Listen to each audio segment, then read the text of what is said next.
I've been working on a really nice guitar the last couple of months. I've just been finishing up this week, right? And it's got a lot going on, so I figured I'd do a little video clip to talk about it. Because there's a lot of different things I could talk about as far as giving a tour of a guitar, you know. So what we have is a 7-string electric guitar, and it has a lot going on, both in the structure, the finish of it, and also the electronics and so on. So that's how it is there, right? The body woods is made of, first of all, is a Spanish cedar body, which is rare in the guitar world, but it's been catching on rapidly as a substitute for really lightweight mahogany, which is one of the favorite tone woods. So having about the same density and just about the same sound, I started using it as a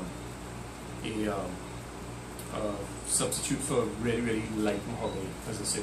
And different guitars, depending on what I'm trying to do, I would use a heavy mahogany, and some designs are lightweight on others, right? So that's what's on the body here. And on the top is flame maple, which is imported from the States. And what it is, it's a very boring plain wood when you see it normally. But what happens in its growth in a very random pattern, you can see it on this board here, is that it gets undulations in the wood grain that look very 3D when you look at it in person. I don't know if you can catch that with the glare of lights and so on with the camera. But this is like a raw wood version of what's on this guitar, right?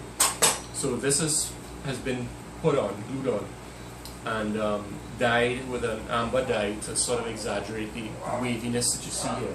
I don't know if the camera's catching any 3D movements of that pattern there, but that's the whole idea. So when you look at it in person, it looks holographic, right? So I then dyed it and then did a nice cherry red perimeter, what they call a sunburst, right?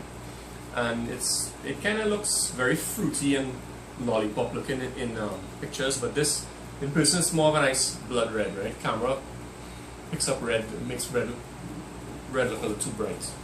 The same thing is done up here. It's the same wood grain as this, and it's dyed and colored the same way, right? So matching headstock. The back of the neck is just plain maple, which is one of my favorite woods for necks. Really strong, sounds good. And the front is the first time I'm using this fingerboard wood, which is something called ziricote, I think. I'm not sure how to pronounce it, but it's the first time I'm using it. But I've been admiring it for a while, because when you look at it in person, I mean, I'm sure you've seen some brown stripes with some darker thin streaks and so on, but when you look at it in person, the cellular grain is so beautiful. I mean, it's something you could really just stare at. It's really one of the prettiest fretboard woods I've seen.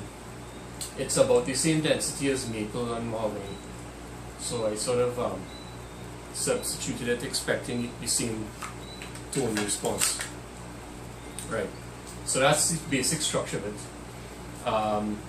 Next thing I'm tackling is the electronics, which is very complicated in this guitar. What you see here is the normal thing, which is 2 magnetic type pickups, right?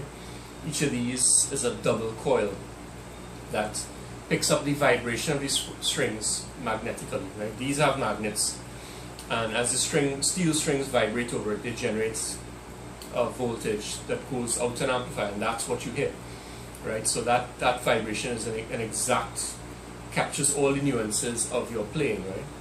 So that's magnetic pickups. And what this is a normal looking bridge, but each of these little black ones has some wires that you see here coming through, and each one of these is a piezo pickup, which picks up the actual vibrations of these strings, the physical vibrations, not the magnetic vibrations. And so the idea is that it's a real acoustic signal, right?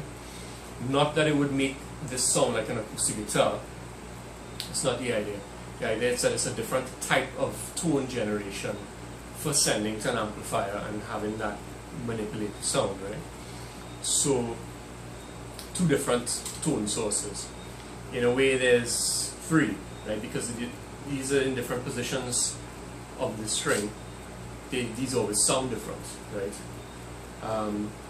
So really, I have two separate types of string tone generation. So the electronics that are going to go here are for that. I'm going to have one section of controls that are going to control these, switching between them, and even little hidden switches to switch in between these two different coils here, because using both coils together sounds different to using one coil individually. So I'll be switching between these on each pickup, and then switching between them in general, then switching between that and this system, which is going to have its own controls, right? So a lot of wiring to do. It's not going to be fun, it's going to be a headache, but I've done it before, and each time I do this kind of, I usually have to make up new wiring. I usually have to come up with schematics that I haven't done before. On the side here, normally you see a single round hole, but this is an elongated hole for two jacks, so that the two different tone sources that I described could be sent separately to different amplifiers. The normal guitar amp could go with these familiar type of pickups here, and then another type of amplifier could be used for these acoustic type pickups, right? So I could send everything out to one amplifier, or I could send them to separate amps, which is called bi-amping, which is a headache. But when you do it, it's really the best sound you'll ever get from a guitar, to have stereo sound for two different amplifiers. It's really, really nice.